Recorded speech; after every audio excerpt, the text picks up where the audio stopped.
அனைவருக்கும் வணக்கங்க. Welcome TVM புஷ்பாவின் சமையல். இன்னைக்கு கத்திரிக்காய் பொரியல் செய்யலாங்க. ஆந்திரா ஸ்டைலில் கத்திரிக்காவை தண்ணியில் அலசிட்டு இதுமாரி காம்பை கட் பண்ணிக்கலாம். நான் ஒரு 1/4 கிலோ எடுத்திருக்கேன்.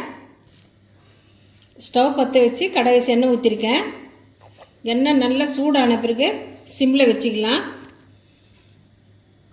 இந்த கத்திரிக்காய் மிதமான சூட்டில் தான் நம்ம பொரித்து எடுக்கணும். காம்பை கட் பண்ண கத்திரிக்காவை எண்ணெயில் போட்டுக்கலாங்க. கத்திரிக்காவை நல்லா எண்ணெயிலே பொரிச்சுடணுங்க. இன்னொன்று, கத்திரிக்காய் நம்ம சொத்தை இல்லாமல் சிம்மில் வச்சு தான் கத்திரிக்காவை எண்ணெயில் பொரிக்கணும்.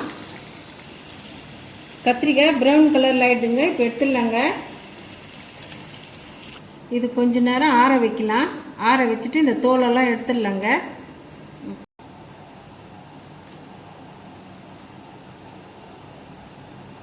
ஃபுல்லாக ஆறிடுதுன்னா சதையோடு பேத்துன்னு வந்துடுங்க. லைட்டாக சூடு இருக்கும்போது இந்த தோலை இதுமாரி பிச்சு எடுத்துடலாம். இந்த கத்திரிக்காவை 2ஆக கட் பண்ணிக்கலாம்.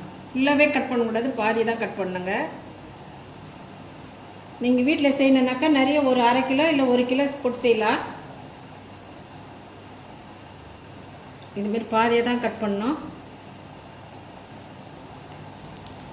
தவா நல்லா சூடாயிடுதுங்க. எண்ணெய் ஊற்றிக்கிறேன். ஒரு முழு பூண்டை இது மாதிரி நம்ம இடித்து வச்சுக்கலாம். நைஸாக அரைக்கக்கூடாதுங்க. இதுமாரி பொடியாக நசிக்கலாம். இடித்த பூண்டை எண்ணெயில் போட்டுக்கிறேன்.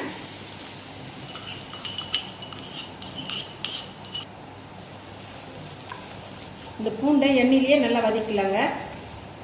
இந்த வதக்கிய பூண்டில் சால்ட்டு சேர்த்துக்கிறேன். நான் 1/4 கிலோ கத்திரிக்காய்க்கு தகுந்தாப்புல தான் செய்கிறேங்க. உங்களுக்கு அதிகமாக செய்யணும்னா அதுக்கு தகுந்தாப்புல சால்ட்டு போட்டுங்க, மிளகாத்தூள் போட்டுங்க. பூண்டு வதங்கிடுதுங்க. மிளகாத்தூள் சேர்த்துக்கிறேன். பூண்டு நல்லா வதங்கி வந்தது. ஸ்டவ் ஆஃப் பண்ணிடலாம். 2ஆக கட் பண்ண கத்திரிக்காவில் இந்த பூண்டு கலவியை இந்த கத்திரிக்காய் உள்ள வச்சுக்கலாம்.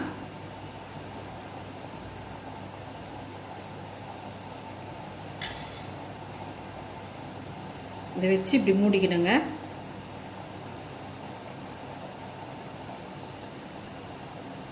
இது மாதிரி ஃபுல்லாக கவர் பண்ணிக்கலாம். மசாலாவை இது உள்ளே வச்சு இதுமாரி மூடிட்டு இதே தவாவில் வச்சிடலாம். ஸ்டவ் பற்ற வச்சு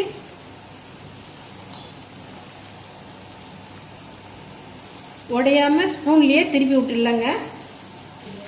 லைட்டாக திருப்பி விடலாங்க.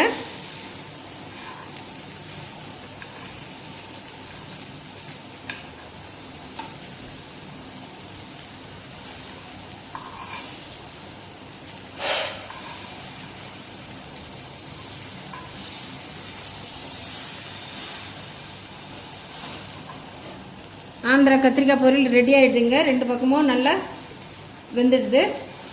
மசாலாலாம் வெளியே வரல, கரெக்டாக செட் ஆகிடுதுங்க. இப்போ எடுத்துடலாங்க.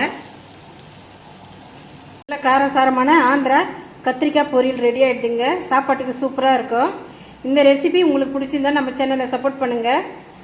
லைக் பண்ணுங்கள், ஷேர் பண்ணுங்கள், கமெண்ட் பண்ணுங்கள், சப்ஸ்கிரைப் பண்ணுங்கள். மறக்காமல் பார்த்துருக்க பெல் பட்டனையும் கிளிக் பண்ணிவிடுங்க. தேங்க்யூ.